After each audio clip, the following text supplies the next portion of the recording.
I'm joined as ever by my friend Anne. Hello, Anne.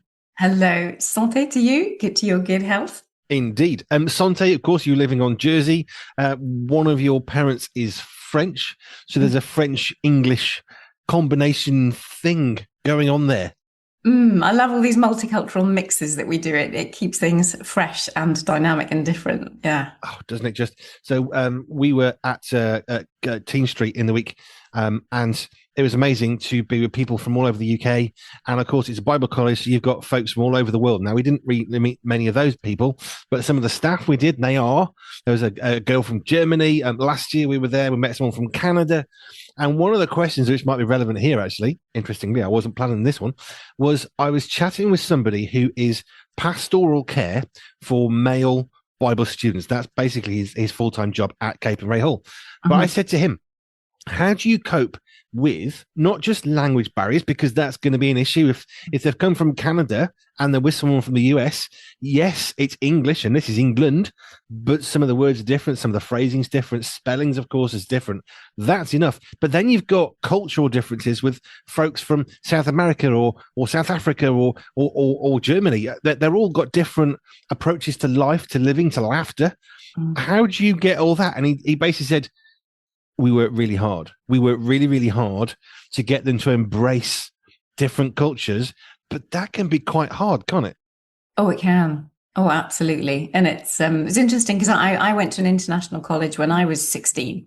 It was a boarding place. It was all there for world peace because if you get to know other people, if you get to know other cultures, then you are more likely to like them or at least start to care about them because you know about them.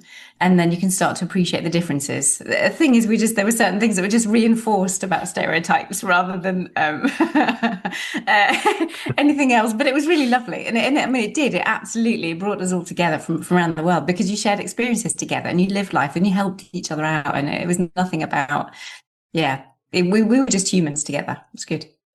That's why I was kind of fascinated because they have I've forgotten how many Bible students they have, but the English students from the UK or England specifically, that's the tiniest portion of their student base because most people coming into Cape and Ray Hall, which is a Bible college since the 40s, 50s, they're coming from around the world. Canada, loads, US, yes, parts of Europe, absolutely. So actual English speaking British people is such a minority there. But I said, how do you manage that? So yeah, it is literally working at it and helping people to understand there are some things you can prepare people for. For example, if you're going to Spain and you're used to living in the UK, you're going to drive on the wrong side of the road. Just it's the wrong side. Don't care. It's the wrong side, and you have to learn that. Now that's quite a challenge, but that's really what we're talking about. That is a cultural difference in a sense, because driving, it's very different approaches, different laws, different side of the road, different speeds. Maybe it's kilometers, not miles per hour. And we have to process all of that stuff. And that's just driving, let alone etiquette at meal times. Or do you stay for a cup of tea? Do you close the door behind you? Or should they do that for you? All this myriad of stuff. And it can be sensory overload. Oh, I was just thinking when you're starting back with driving, we always seem to go back to driving, don't we? It's just the difference between driving on the other side of the road, regardless of how else you might describe it.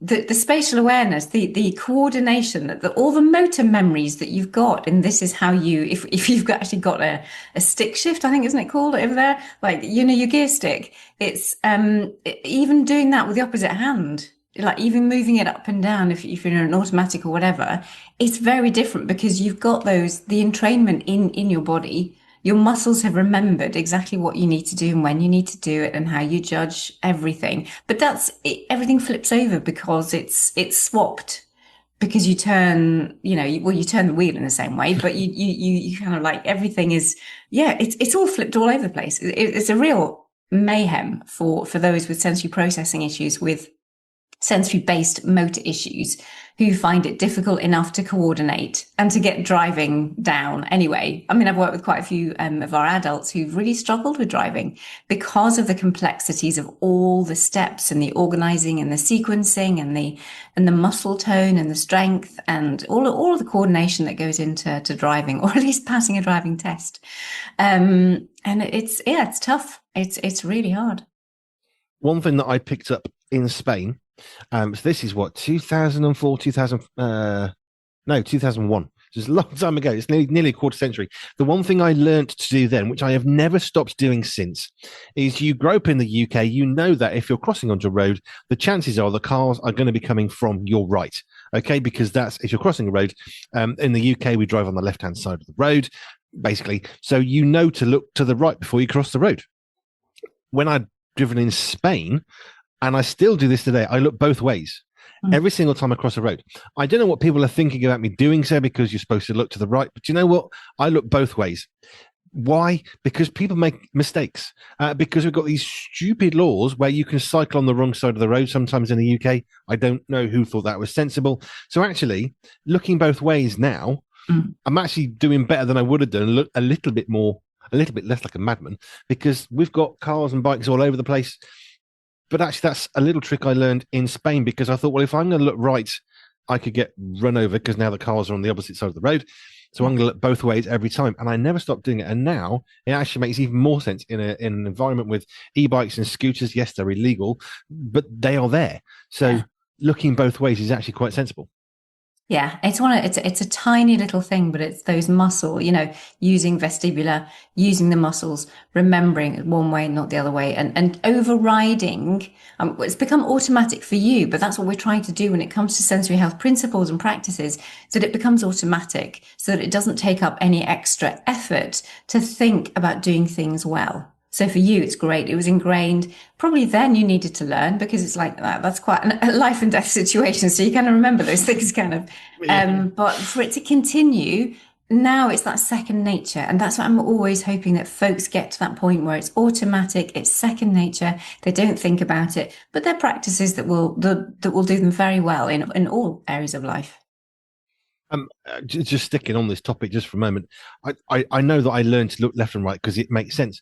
But when you go across a road in the UK, I don't know about other nations. I can't think about what they do. But in the UK, generally speaking, you'd have some paving, usually little bobbles on it, which isn't going to make you fall over, but you can feel with your feet if you're partially sighted, hey, look, I'm going down an incline. That means I'm going to a road because now I can feel bobbles. They don't hurt, but you can definitely sense them.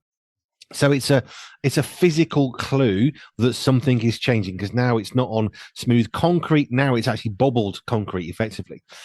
But sometimes you go to cross a road, and although we anticipate that the road is so much lower than the pavement because there's obviously a curb at the side of the road, you think, well, it's however many inches down, centimeters drop. So you go to make a step. Occasionally, if the road has sunk, which it can do, you find yourself walking and your foot hasn't actually touched the floor now.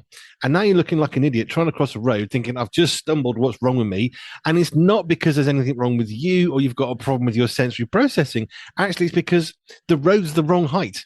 And I assumed it would be higher because it's sunk.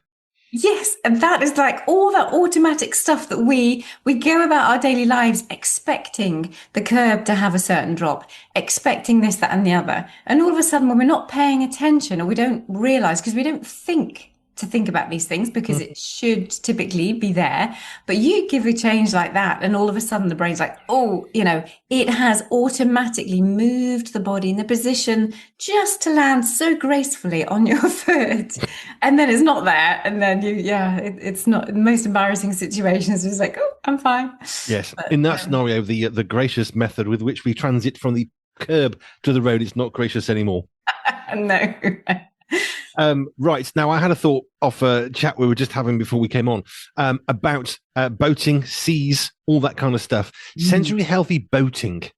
I mean, sensory healthy passengering. I mean, what is it if you're on a boat and you're not the person with the wheel thing? I mean, are you a passenger?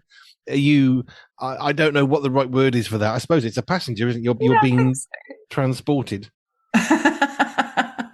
Now, my wife will always take, I don't know what they're called, the little tablets that she takes. She can't get on a boat or even think about getting on a boat without taking some motion sickness tablets.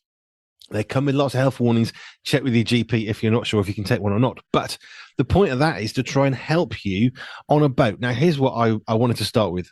Hammocks, which are absolutely to do with sea and boating and ships because developed as a way of helping the body not move whilst at sea. The ship might be shaking from side to side and pitching up and down and all that, but a hammock allows you it's a clever bit of physics, allows you to be still amongst the waves and all the rest of it. And it's like some sort of gyroscope, but for a human being.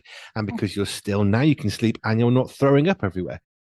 I think that's absolutely brilliant. When I first saw one of those on one of those old ships, it was just like, oh, I was like set alight thinking, how fantastic is that? Absolutely brilliant. Yeah, you know, the little things that that bring me that light me up, that strange one. Yeah, that's sensory health coach. Yeah, it was amazing. It's a lovely thing that, yeah, you will stay still. Everything else will move around you, but there's a lot less movement anyway. For you to have to tolerate, so that it will mean that the system stays a lot just in more health and not getting quite so sick. I mean, I imagine if you got two hammocks and you put them at a cross shape to each other, you could probably eliminate all the pitching and rolling of a ship. Generally speaking, you'd have a hammock that's got two fixed points. So what you're doing is getting rid of one form of motion, or at least vastly reducing it. I mean, if you've got a hammock that's pitched, I guess, front and back in a boat. I don't do boating stuff. Sorry if you know nautical terms, but at the front and we know what the front and the back of the boat is. It's silly terms. Anyway, if you've got it pitched forwards and backwards, then you're still going to be affected by the other motion. And of course, the seas aren't lovely perpendicular. They're not parallels. You know, it's going to go all over the place. But if you can remove some of that movement, that is what the hammock does, which then enables you to sleep, not perfectly, but much better. Yeah, and it's interesting in the clinic where I have my therapy space, and I have these four-way stretch bungees, or the four-way stretch lycra sheets, really, so that people can go in and they get deep touch pressure. It's very calming, very organizing. It has either 2, 3, or 4 points that you can hang it up from the ceiling to rest in, but we can also get the little bungees that if there's an up and down movement, so it can absorb or give you extra up and down movement. So I think it would be phenomenal. I don't know if that's in boat design. Here we go. Andy B and Anne, like, here we go. Boat design, getting, you know, for sleepers, that actually something will be able to absorb the up and down movement as well as the side to side and the kind of like all of that. That's definitely boat design into vestibular. That would be a phenomenal thing. And even for seats. I mean, I'm going out on a rib, so it's going to be choppy. I do get seasick, or I do get motion sickness. I have treated my vestibular system enough, and I wouldn't normally do these things, but I know I'm going to be outside. And that's a really interesting thing, that I'm going to have pure visual contact with the horizon, with everything else. I'm going to be able to go up and down with the boat. I am not going to be reading a book. I'm not going to be listening to anything other than the experience of life around me. And I will be going up and down, but I will be going with the flow of it all, and I will have the cold. If I get too hot, temperature can also affect and make people feel more sick. That's why it's really important to cool people down, to cool people off if they are starting to get some form of motion sickness.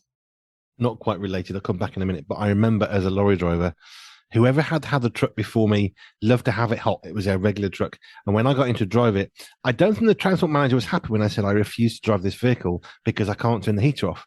Oh, don't be stupid. Don't be silly. Just get on with the job.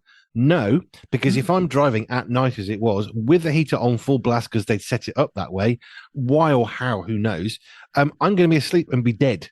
So you either fix a heater or give me another truck. And they actually had to put it into a garage and get it fixed, because I refused, but the driver had done something that the heater was always on full. And I said, I can't drive with the heat blasting because I will not stay awake because the heat will send me to sleep. Yeah. And that, again, is getting that match, that sensory fit between your sensory needs and his. The fact that he needed it hot, there could be physiological reasons, there could be all kinds of reasons around that. But the reality was that he drove well when it was hot. That is not a good match. And well done you for just holding ground and being assertive enough to say, you know, I can't do it. Well, basically, again, it's life or death, isn't it? It's kind of like, yeah, please, just I want to live. Just get me another truck or get this fixed, because it's not going to work well. It's not going to be a good outcome. No, but temperature obviously is going to increase what we're going through. I think I just come back to the hammocks idea, because what the hammock is doing is limiting the movement of the ship by effectively removing one of the types of movement. You got front and back, left and right. Okay, we know it's going to be diagonal too, but you got front and back, left and right. And what it's doing is trying to remove one of those. So when the ship's pitching from side to side, actually, you're not, because that's when it actually acts perfectly as that gyroscope that helps you to be still. Mm, mm. I'm really looking forward to seeing what they develop, honestly. So as a kid who went to Legoland in Denmark, I would have been, I don't know, somewhere between 6 and 10. It's a long time ago.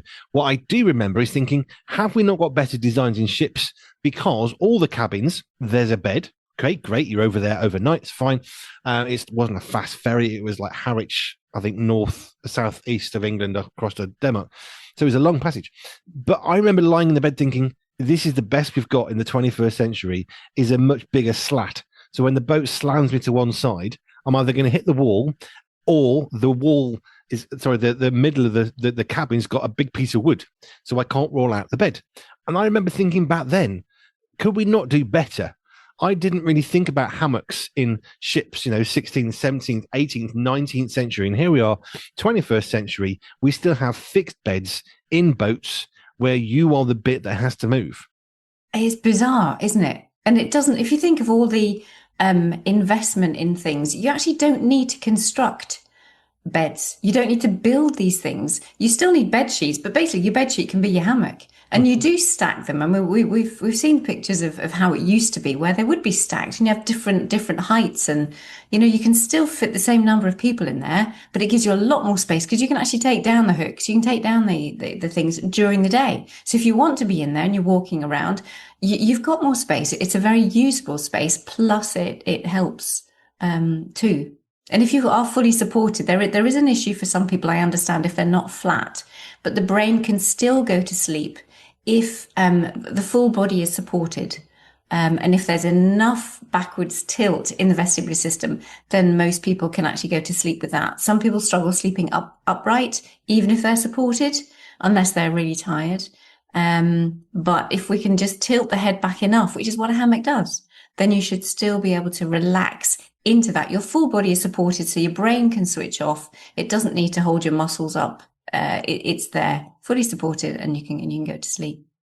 Interesting thing you just said. So my oldest son, for a time, was advised, because some issues with his stomach, you need to put the bed on stilts at one end to lift the head up.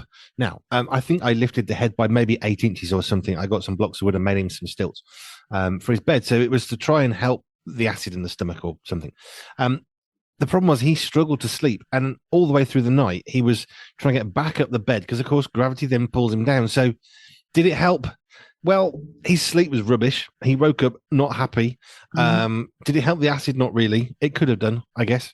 But it was one of those where you realize that actually being flat, it actually is quite important. Yeah. And again, we need to get the right fit for that. It's interesting with just another family member at the minute having to stay in a bed where because of pressure sores or the potential of pressure sores developing, they've given, which is very considerate of an inflatable type bed, but it is plugged in, so you've got this noise going on throughout the night.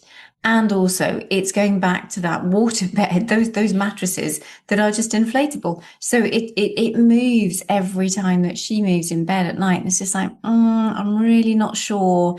If you don't actually need that support yet for your pressure sores, it will be a godsend. When should the pressure sores actually develop, or that there is a risk of that developing, that is the time, when it really does outweigh the benefits of being flat and secure and on a normal mattress that we all like to sleep on.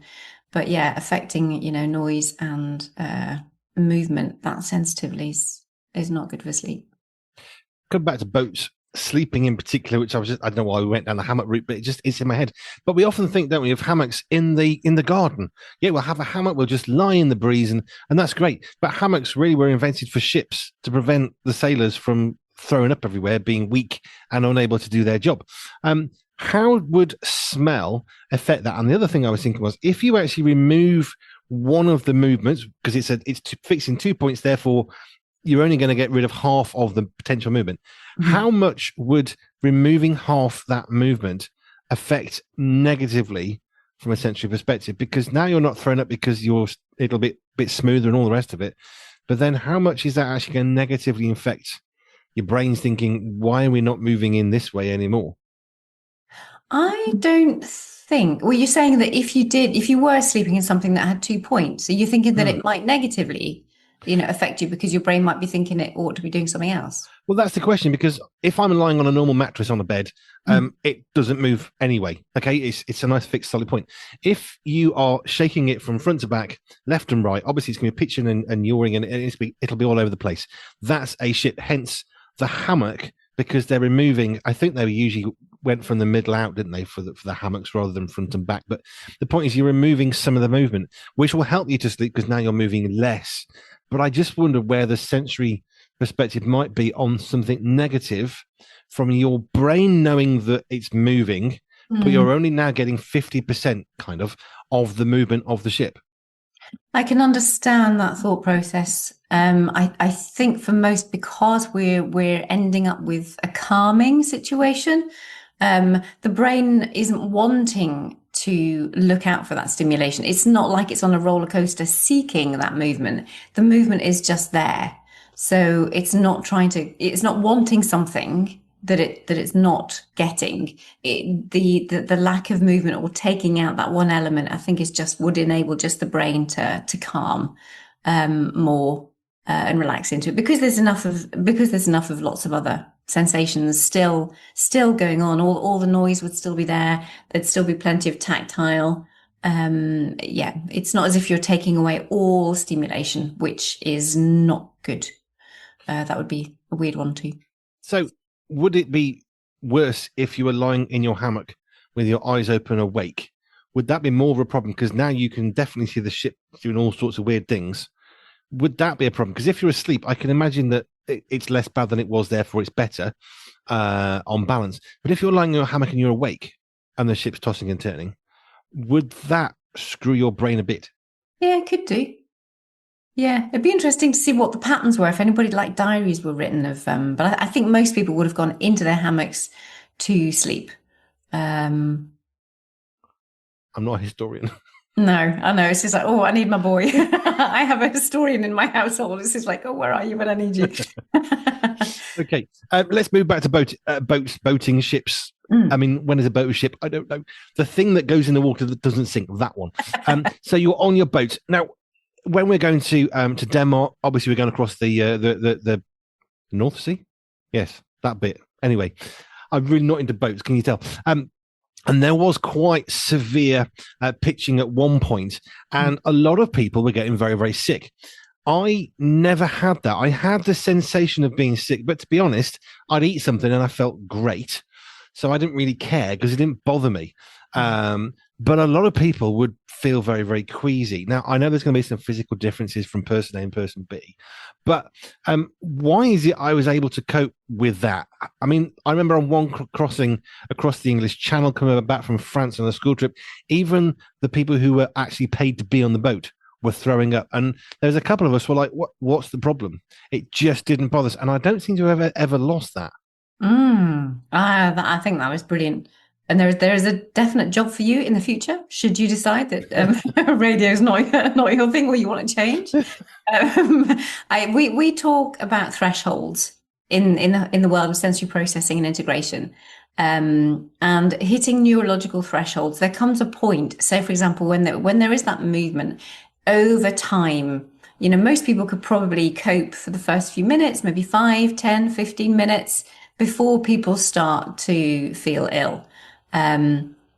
Because it takes a while for the threshold to get hit with all the intensity of the movement, it's just like compounded. Okay, the brain is just getting more and more movement, and then it starts to feel unwell.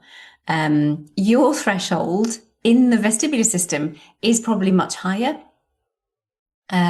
Some people would call that under-reactive or under-responsive.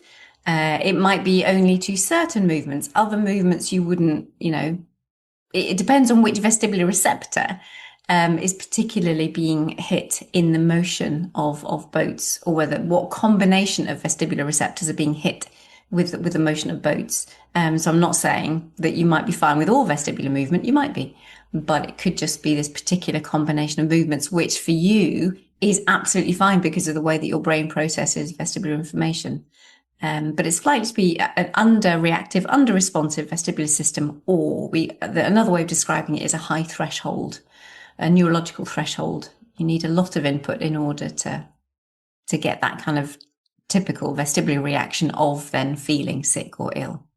So my next question would be, was I broken or was everyone else on the boat broken? Oh, you are not broken at all. Nobody is broken. Everybody just is. It's just good to know who you are, what your sensory thumbprint is, what your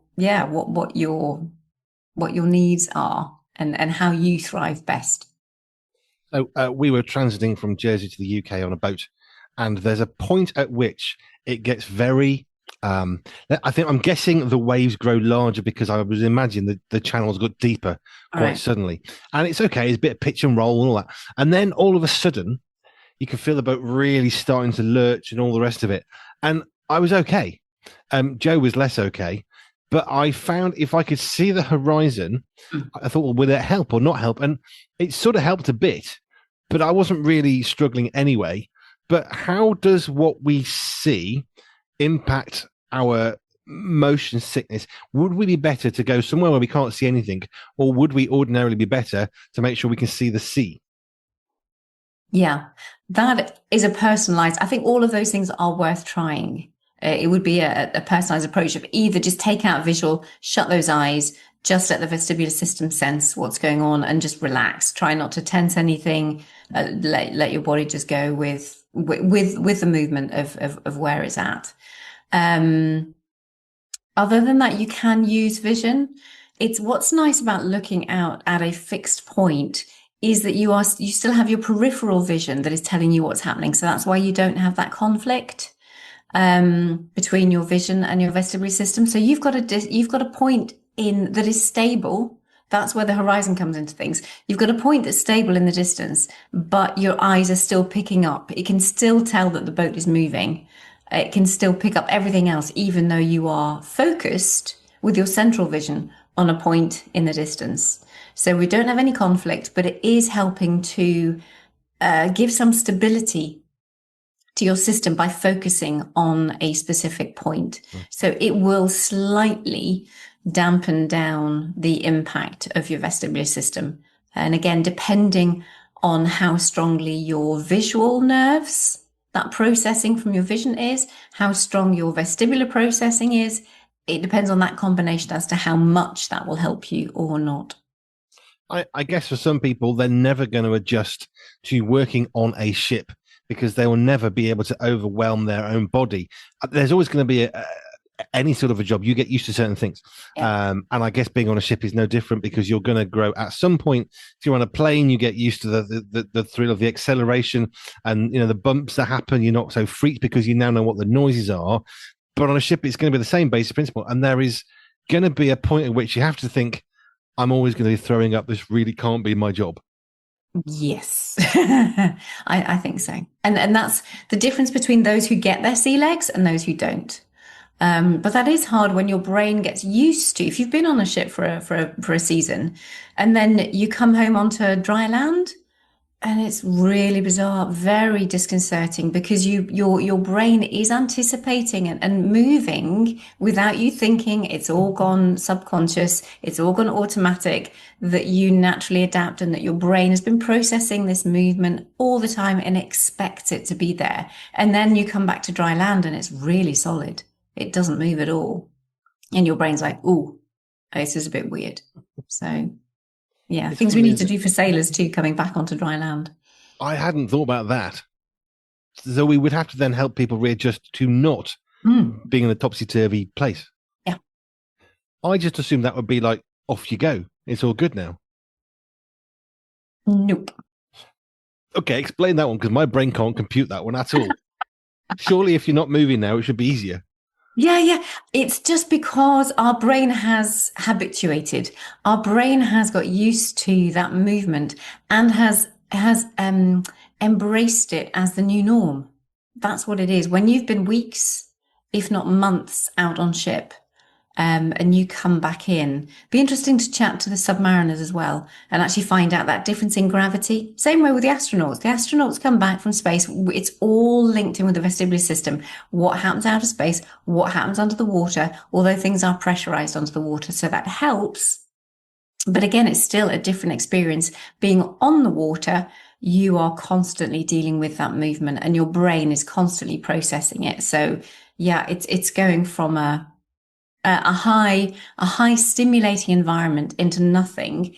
It's just a shock for the system. We're not very good at going from intense to not intense. We all function best with some form of transition into a new, whether it be into a new busy supermarket or out again, or transitions are always easier when they are longer, when you're going from more intense experiences to less intense. And being on a boat with all of that movement that you have to cope with 24 hours a day, you can't not be on a boat 24 hours a day. And your vestibular system is always awake.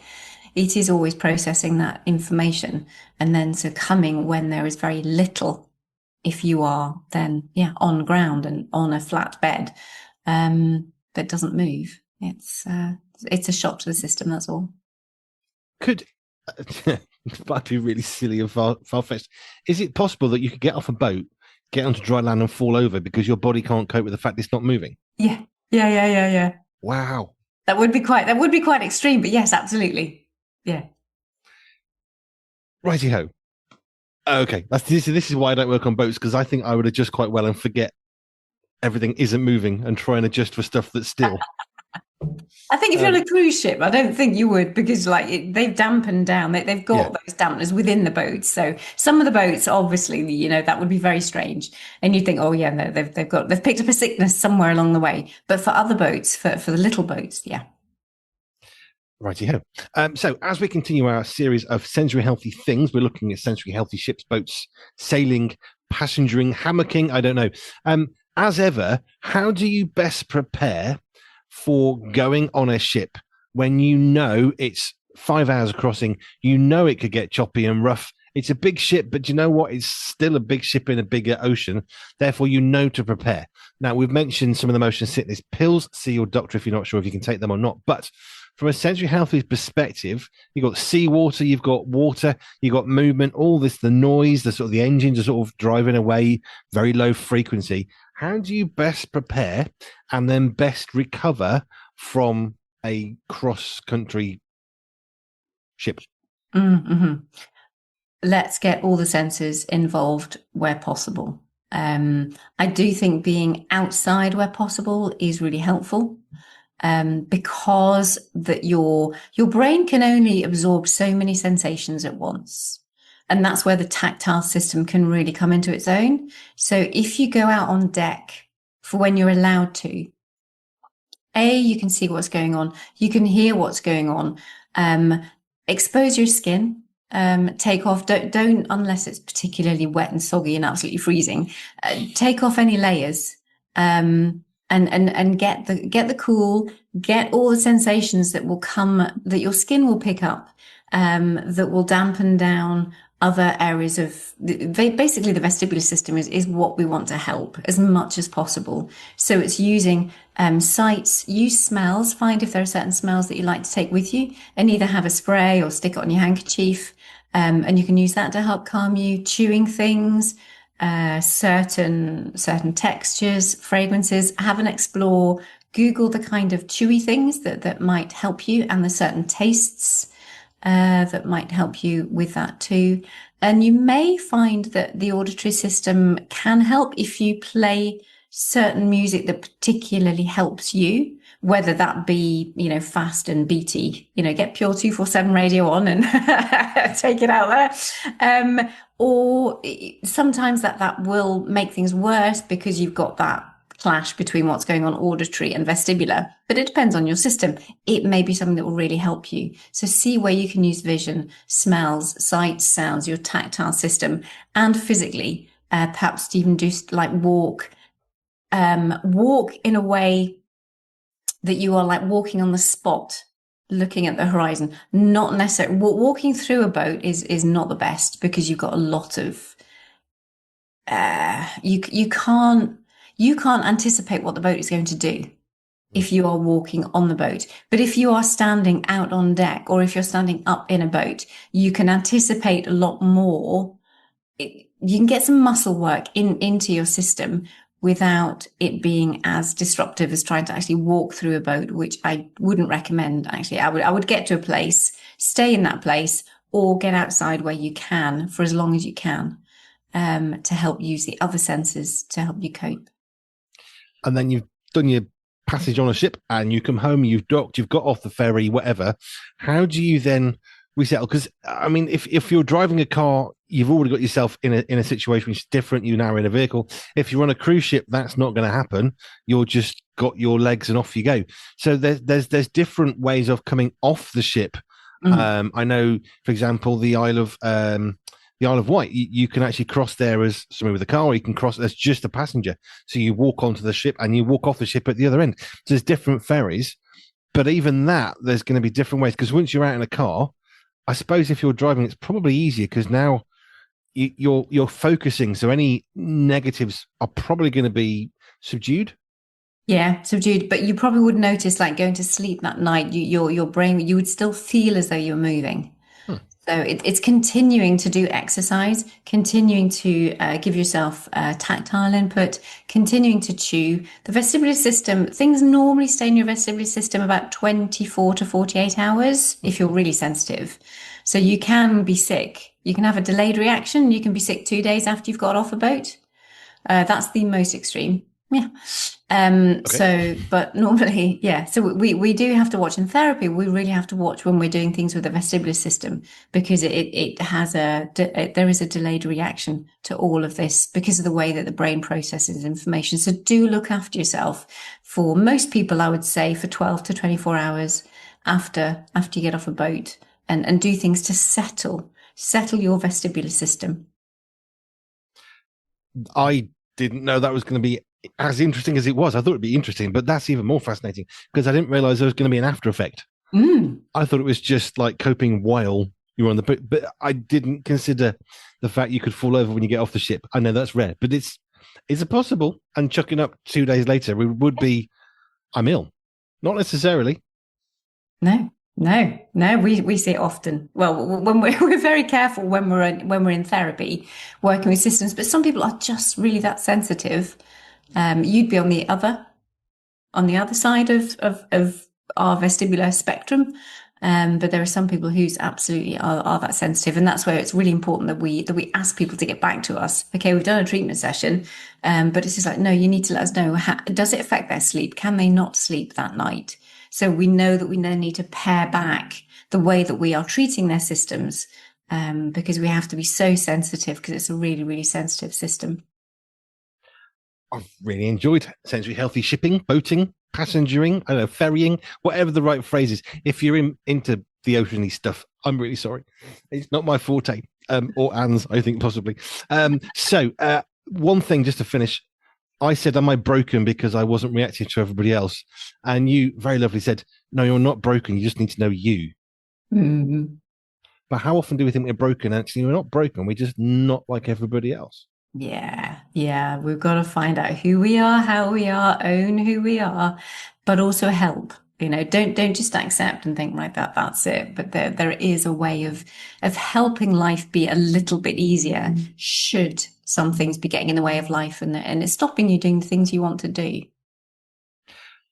I've enjoyed this one. Anne, thank you. If you have any questions or topics for Anne or you want to connect with her, go to our website, pure247radio.org, pure247radio.org/ALJ, and you can connect with Anne, all that she's doing in sensory health. Thank you, Anne. That's brilliant. Thank you. See you next time. Pure Media, the magazine, comes out on the first Friday every month. And next edition comes out for September, on the 5th of September, and will be crammed full of amazing writers, features, and columns. If that's not enough, we'll be delving deeper into the life and times of Jennifer Benson from US-based Ignescent. And if you love Lego, we'll be chatting with a man who gets to play with Lego every day. That'll be Josh from Go Chatter Studios. The digital version is always freely available online, and you can enjoy a printed subscription and get a copy in your hands too. Just head over to www.puremediathemagazine.com, where we're always on point and always in print.